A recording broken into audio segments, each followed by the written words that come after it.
Saving account में minimum balance को लेकर आरबीआई ने जारी की नई गाइडलाइन। जाने क्या है नई guideline. Like share saving account saving account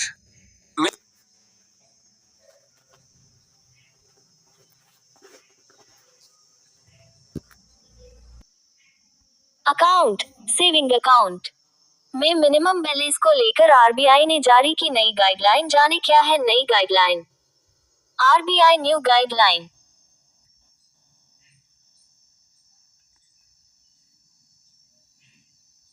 select to speak. Saving account bank खाते से जुड़ी कई दिशा निर्देश हैं जिनके बारे में आपको पता होना चाहिए। खाते में जमा की जा सकने वाली अधिकतम राशि, एटीएम और डेबिट कार्ड शुल्क, चेक शुल्क और कई अन्य चीजें शामिल हैं। इनमें से हर विषय के बारे में भारतीय रिजर्व बैंक आरबीआई ने व्यापक गाइडलाइन जारी किए हैं। इसके बारे में अधिक जानकारी के लिए ये लेख अंत तक पढ़िए। विभिन्न बैंकों ने अपनी न्यूनतम राशि सीमा निर्धारित की है। कुछ बैंकों के लिए न्यूनतम राशि सीमा 1000 रुपए है, जबकि अन्य संस्थानों के लिए न्यूनतम राशि सीमा 10,000 रुपए है।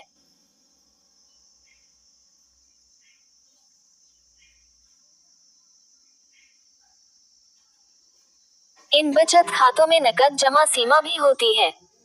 आयकर नियमों के अनुसार एक व्यक्ति पूरे वित्तीय वर्ष में अपने बचत खाते में 10 लाख रुपए तक जमा कर सकता है।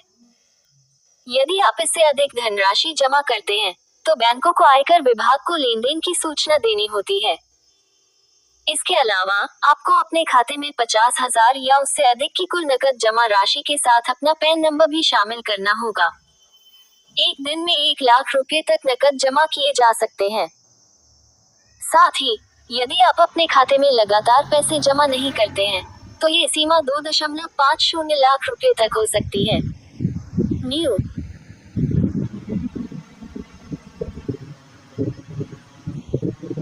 Select to speak. बैंक से आपको मिलने वाला ब्याज आपके आईटीआर रिटर्न में लाभांश और मुनाफे से आय के तहत जोड़ा जाता है और इस प्रकार कर के दायरे में आता है। हालांकि 10,000 रुपए की सीमा है, लेकिन किसी भी कर के दायरे में आने के लिए एक वित्तीय वर्ष में बैंक जमा से अर्जित ब्याज 10,000 रुपए से अधिक होना चाहिए। अगर आपका ब्याज 10,000 रुपए से अधिक है तो आप आयकर अधिनियम की धारा 80 TTA के तहत कटौती का दावा कर सकते हैं। बचत खाते पर भी टैक्स देना पड़ता है।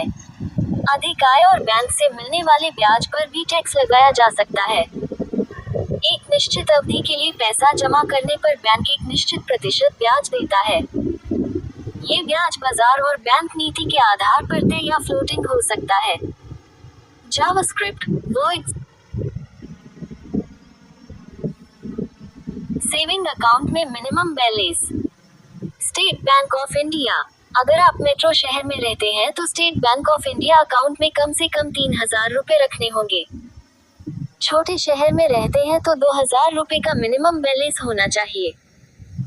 अगर आपका अकाउंट गांव के बैंक में है तो सेविंग अकाउंट में कम से कम 1,000 रुपए रखने होते हैं। Punjab national bank.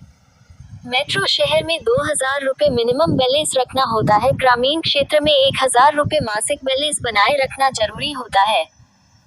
JavaScript void 0। HDFC bank में नियमित बचत खातों में 10,000 रुपए मिनिमम बैलेंस रखना होता है। और जिन लोगों के ग्रामीण और छोटे शहरों में बचत खाते हैं उन्हें 5,000 रुपए और 2,500 रुपए का औसतन मिनिमम बैलेंस रखना होता है।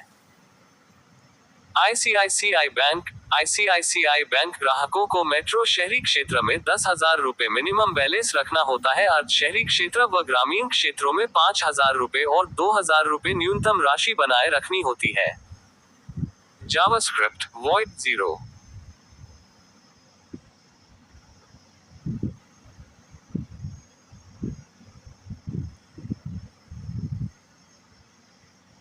यस बैंक में मेट्रो शहर में 10,000 रुपए और ग्रामीण व शहरी इलाकों में मिनिमम बैलेंस 2,500 रुपए रखने होते हैं।